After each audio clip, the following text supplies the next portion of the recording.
Sa mga tatay po, tandaan nyo, hindi ka-honor ang isang tatay na pinagkakaitan ng financial support ang kanyang mga anak. What's the point?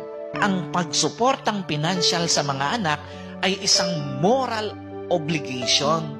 Kung mabuti kang magulang, lalo na isang tatay, hindi mo ipagwawalang bahala ang pagsuporta sa mga anak mo. Naniniwala ba kayo na kailangan nating suportahan yung mga anak natin? Hindi mo pwedeng ipagwalang bahala ang pagsuportang pinansyal sa mga anak mo.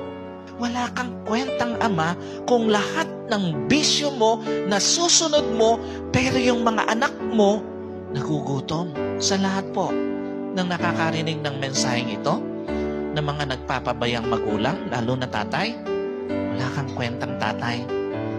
Kung nagugutom yung mga anak mo pero nasusunod mo lahat ng bisyo mo, may pambili ka ng alak, may pansugal ka, may pambabae ka, may pandrugs ka, pero mga anak mo nagugutom, nasasaktan, wala kang kwentang tatay.